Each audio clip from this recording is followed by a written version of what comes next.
अस्सलाम वालेकुम जी, क्या हाल चाल है। उम्मीद करता हूँ आप लोग खैरियत से होंगे। आज जो हमारा टॉपिक है वो बायोमैकेनिक्स ऑफ एंथ्रोप्लास्टी है। ये मेरे सर हैं डॉक्टर सैयद मोहम्मद अली। एंथ्रोप्लास्टी, एंथ्रो का वर्ड जो यूज़ होता है वो बोन के लिए यूज़ होता है, प्लास्टी मीन कोई भी सर्जरी वगैरह, ठीक है। तो एंथ्रोप्लास्टी का जो लिटरली मीनिंग है जो सर्जिकल रिपेल ऑफ जॉइंट, ठीक है। ये एक ऑपरेटिव प्रोसीजर होता है ये आर्थोपेडिक सर्जरी का, जिसमें जो आर्थेटिक जॉइंट, जो ख़राब जॉइंट्स होते हैं उसको रिप्लेस कर दिया जाता है किसी न्यू से, या उसकी रीमॉडलिंग की जाती है, या फिर उसकी रीलाइनिंग कर दिया जाता है बाय ऑस्टियोटॉमी। ऑस्टियोटॉमी का होता है जिसमें टॉमी का वर्ड यूज़ होता है, तो उसको हम कहते हैं रिमूवल, ठीक है। बोन के रिमूव कर देते हैं और बाय सम अदर प्रोसीजर, ठीक है। इंट्रोडक्शन में हम इसमें क्या क्या देखना है, टोटल जॉइंट रिप्लेसमेंट, पूरा का पूरा जॉइंट का रिप्लेसमेंट कर देना है, ठीक है। Increasing demand to understand biomechanics to improve normal function, lower probability for implant failure, reduce load on total joint, design implant to that can withstand load, younger population, ठीक है। अब देखते हैं जी mechanical problem associated with total joint replacement. सबसे पहले इसका जो है वियर ऑफ बेयरिंग सरफेस। इसमें जब टोटल जॉइंट रिप्लेस करना है, ठीक है, उसमें वेयर ऑफ बेयरिंग सरफेस, वो सरफेस जो आपस में मूवमेंट, जो जॉइंट की मूवमेंट करवाती है, ठीक है, जो आपस में रगड़ खाती है, ठीक है। Mechanical failure of implant, implant का mechanical failure, loosening of implant from bone, जब हम इसको इस तरह से नहीं लगाएंगे प्रॉपर मेजर करके तो वो लूज़ हो जाएगा, ठीक है। Dislocation of implant at articulating surface, ठीक है। गोल क्या होता है जॉइंट रिप्लेसमेंट का, सबसे पहले long term restoration of function and pain relief. हमारा मेन तो यही काम है कि जी जो फंक्शन है उसको रिस्टोर कर देना है, पेन रिलीफ कर देना है, ठीक है। मैकेनिकल चैलेंजेस, आगे क्या, to meet one design objective, compromise on an other design objective, ठीक है। For greater rotatory stability, medullary crown field implant heavier and stiffer implant, ठीक है। अच्छी रोटेटरी स्टेबिलिटी के लिए उसको एक हैवी, अच्छे और फिक्स प्लांट रहेगा। आगे क्या है जी, स्ट्रेस शील्डिंग, स्ट्रेस शील्डिंग के लिए भी यूज़ किया जा सकता है, ठीक है। इसका मेन यही हमने गोल देखने हैं। आगे है जी forces acting at hip and knee. चूँकि हम जानते हैं सबसे ज़्यादा जो वेट होता है वो हिप पे और नी पे होता है, ठीक है, इसलिए डिपेंडेंट होते हैं। एक्सटर्नल क्या होता है, जो एक्सटर्नली फोर्स लग रही होती है। इंटरनल क्या होता है, जो मसल के कॉन्ट्रैक्शन की वजह से लग रही होती है। आगे देखते हैं जी मेजरमेंट ऑफ जॉइंट फोर्स।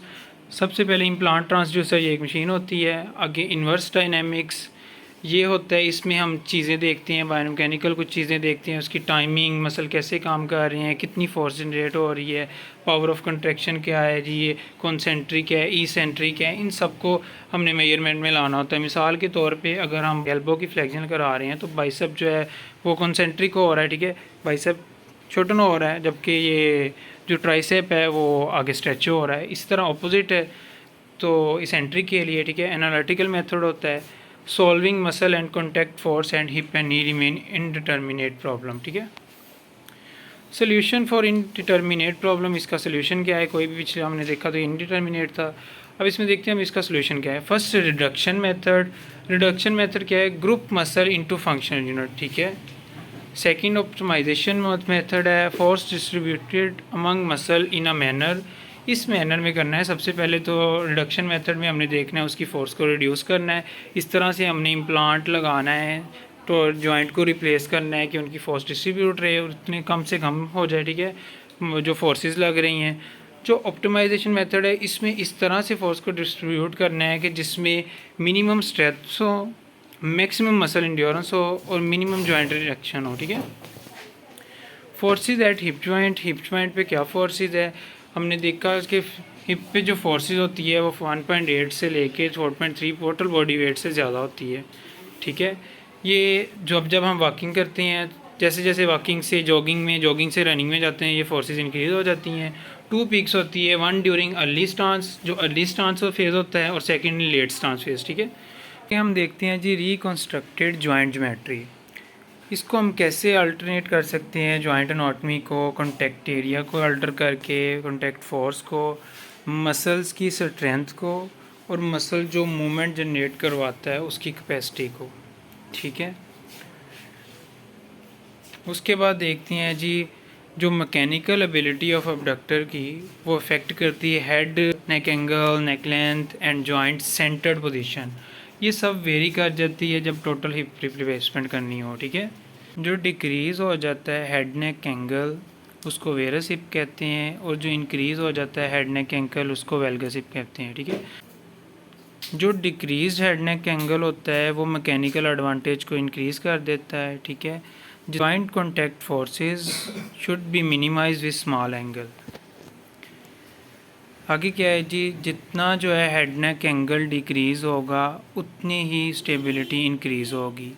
जैसे जैसे हम ग्रेटर टोकेंटर को लेटरली मूव करते जाएंगे वैसे वैसे हमारा मैकेनिकल एडवांटेज इंक्रीज़ होता जाएगा। ठीक है, आगे देखते हैं जी, जो क्लिनिकली है ना अबडक्टर अडक्टर इनकी स्ट्रेंथ जो है वो नेक लेंथ इंक्रीज़ करने से बढ़ती है, और मोर डिस्टल ग्रेटर टोकेंटर पोजीशन। ठीक है, जितना डिस्टल ग्रेटर टोकेंटर पोजीशन होगी उतना ही ज़्यादा ये स्ट्रेंथन इसकी इंक्रीज़ होगी। ठीक है, इम्पैक्ट है bending moment of proximal femur. जो प्रॉक्सिमम फीमर है उस पर बेंडिंग मोमेंट आएगा। ठीक है, उसका इम्पैक्ट आएगा, क्योंकि जो फोर्सेस है जो वेलगस और वेरस है उस हिसाब से जो भी पोजीशन बनेगी उसके ऊपर ज़ाहिर है बेंडिंग मोमेंट लाजमी आएगी। वेरस हिप और इंक्रीज नेक लेंथ, चूँकि वेरस हिप है वो हिप से दूर जाता है तो उसको जो नेक लेंथ है वो इंक्रीज़ हो जाती है, उससे बेंडिंग मोमेंट इंक्रीज़ हो जाती है प्रॉक्सिमल फीमर में, पहले भी हमने देख लिया। ठीक है, आगे क्या है, prosthesis must design to resist this bending force. इस तरह के वो प्रोस्थेसिस जो है वो डिज़ाइन किए जाते हैं ताकि इस बेंडिंग फोर्स को अवॉइड किया जा सके। नेक लेंथ डिक्रीज़ और हेड एंगल इंक्रीज़ जो हमने पहले पढ़ लिया है वेरस में, ये जो है वो बेंडिंग की मोमेंट को डिक्रीज़ करता है। ठीक है, compromise on abductor mechanism increase joint reaction force. ये इसके एंगल है, नॉर्मल 130 होता है, अगर ज़्यादा हो तो उसको कोक्सा वेल्गा कहते हैं। ये 140 से ज़्यादा है उस तक होता है, जो 130 से कम हो उसको कोक्सा वेरा कहते हैं। ठीक है, आगे क्या है जी, abductors are important during single leg stance.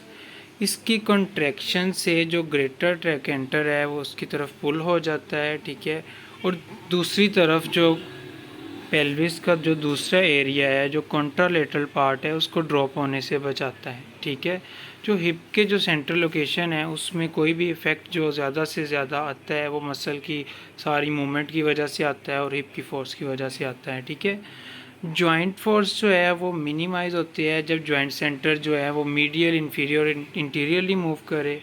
ठीक है, जबकि ऑस्टियोआर्थराइटिस में जो है फिमोरल हेड जो है वो लेटरली सुपीरियर और इंटीरियरली टिल्ट कर जाता है, डिस्प्लेस कर जाता है। ठीक है, आगे देखते हैं जी, stem position with femoral canal. Stem position with femoral canal के हिसाब से हम देखें तो वेलगस स्टेम पोजीशन जो है वो बेटर पोजीशन है वेरस के मुकाबले में, क्योंकि जो फोर्सेस वो ज़्यादा है वो वेरस पे लगती हैं, जो ग्रेटर ऑबनॉर्मलिटीज़ है वो वेरस में होती है, तो इसलिए हम वेरस को अवॉइड करते हैं। ठीक है, जो नी जॉइंट है उस पर फोर्सेस अब देख लेते हैं। नी जॉइंट में जो फोर्सेस लग रही होते हैं उसके सराउंडेड टिश्यू की वजह से होती है, वो इसको स्टेबल करके रखते हैं। ठीक है, जो पीक फोर्सेस है गेट के दौरान 3 to 7 टाइम बॉडी वेट, जब हम खड़े होते हैं 3 to 7 टाइम बॉडी वेट के बराबर होती है। ठीक है, इसकी मैग्नीट्यूड और सेकेंड नेचर जो है जब वो सबसे ज़्यादा वो लगती है टिबियो फेमोरल जॉइंट पे जाके, जो जब और इस सबको जब टोटल नी रिप्लेसमेंट करना हो तो तब इन सबको देखना होता है कि कितनी फोर्सेस लग रही है, कितना साइक्लिक हो रहा है। ठीक है, अब इसमें इश्यूज़ क्या क्या आ सकते हैं, इम्प्लांट का फेलवर, इसकी इंटरेक्शन और साइक्लिक फटीक जाके जो दे सही से लगा ही नहीं है कोई चीज़ तो मसल जो है आसपास वाले फटीक में जाने शुरू हो जाएंगे। ठीक है, the portion of tibial plateau that is loaded varies with knee flexion। ठीक है, smaller the contact area larger the peak stress. आगे क्या जी, मीडियल लेटरल लोड डिस्ट्रीब्यूशन। जो टोटल जो टिबियल कंपोनेंट है वो लूजनिंग की वजह से लोड इम्बैलेंस होता है मीडियल लेटरल में। पहले पहले हम इनको नहीं पता था, लेकिन आहिस्ता आहिस्ता में ये डेवलप होना शुरू हो गया। हमने देखा जब वॉकिंग करते हैं तो 70% जो लोड है वो नी के ऊपर, नी की मीडियल साइड पे होता है। आगे क्या है जी, अडक्शन मूवमेंट के दौरान, ठीक है, varus alignment are more likely to have a substantial load imbalance. ठीक है, वेरस के टाइम पे जो ज़्यादा लोड होता है एज़ कम्पेयर टू वेलगस, जो हमने पहले भी बार बार पढ़ लिया है। इसके आगे क्या है जी, अगर मीडियल साइड पे ज़्यादा है तो वेरस की वजह से है, लेटरल साइड पे ज़्यादा है तो वेलगस की वजह से है। ठीक है, अब प्रॉब्लम को कैसे हैंडल करना है जी, मेटल जो है वो लगा देने, इम्प्लांट्स लगा देने, पॉलीथाइलिन सरफेस ये पहले भी पढ़ा है, मॉडिफिकेशन कर देनी, सर्जरी कर देनी है, प्रॉपर अलाइनमेंट ले आना है। ठीक है, पेटेलोफेमोरल जॉइंट एंड लॉर्ड्स, इसमें क्या है जी, रेट्रोपटेलर फोर्स, जो पटेला के पिछली साइड पे जब हम देखते हैं कि लॉन्ग टाइम खड़े रहे तो हमारे पटेला के पिछली साइड पे दर्द होनी शुरू हो जाती है। ठीक है, ये सारा इसके ऊपर लोड की वजह से होता है। इसको हम नॉर्मल लाने के लिए इसकी एनाटॉमी को समझना बहुत ज़रूरी है। Thank you. किसी का क्वेश्चन होगा तो मुझे कमेंट में पूछ लीजिएगा।